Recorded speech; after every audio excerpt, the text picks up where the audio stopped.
Bonjour. Donc on le dit, tous les textes, toutes les traditions le disent, dans la vie, dans notre monde, tout est énergie et information. Donc il y a différents types de communication sur ces effets-là, la physique, la biologie, les différentes matières entre guillemets scientifiques ont toutes évoqué cet aspect des choses, l'ont toutes traduit à leur manière. Et moi aujourd'hui, ce que je vis au sein de l'université du Gujarat à Jamnagar, avec le peu que je commence juste à percevoir au niveau des traditions des Védas, des textes anciens et en particulier de ceux de l'Ayurveda, ils parlent tous de ça, ils parlent de la substance et d'un certain nombre de mécanismes, d'un certain nombre de forces, d'un certain nombre d'énergies, d'un certain nombre d'informations qui font que les équilibres sont maintenus ou pas, selon que l'on est en santé ou selon qu'une maladie se déclare. En tout cas, cet aspect de l'information et de l'énergie est important parce que dès lors que l'on commence à se mettre entre guillemets dans le développement personnel, la spiritualité, l'ésotérisme, il peut y avoir différents mots, mais dès lors que l'on commence à s'intéresser à qui l'on est vraiment à l'intérieur, à se poser un certain nombre de questions, à dire est-ce que cette vie me convient, est-ce que ce métier me convient, est-ce que je suis vraiment sur le chemin qui est le mien, eh bien c'est instantané et dès qu'on commence à se mettre dans cet état-là, on remet des choses en question, on déplace, on effectue un déplacement d'information et d'énergie. Et qu'est-ce qui va se passer? Eh bien, tout ce qui n'est plus utile et aidant, puisqu'on commence à se repositionner d'une autre façon, va remonter, va remonter pour pouvoir se libérer, que ce soit une information ou une énergie. Et ça peut se manifester de manière différente.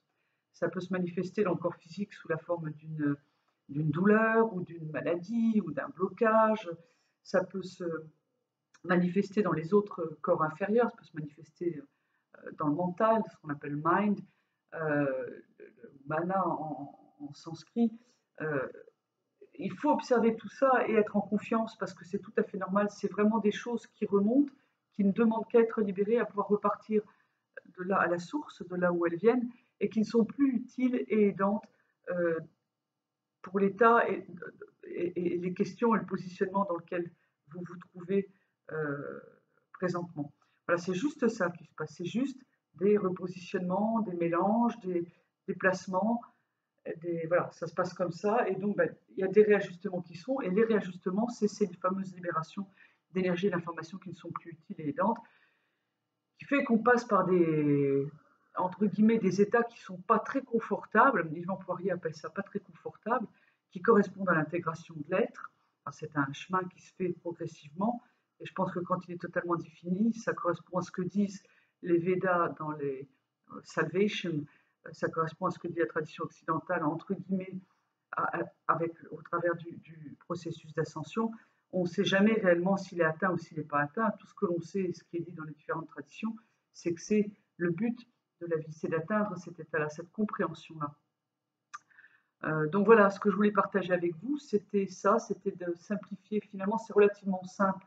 Et ça peut passer aussi, j'en ai pas trop parlé, ça peut passer par des séparations, des séparations ou des ruptures, mais pas dans le sens violent du terme, dans le sens inutile du terme. Vous pouvez avoir des relations, des communications, des amitiés, ou même une relation de couple, ou même parfois des relations simplement avec la famille, qui peuvent tout simplement s'arrêter parce que, en termes d'information et d'énergie, il y a plus d'échange qui se fait, il y a plus de, voilà.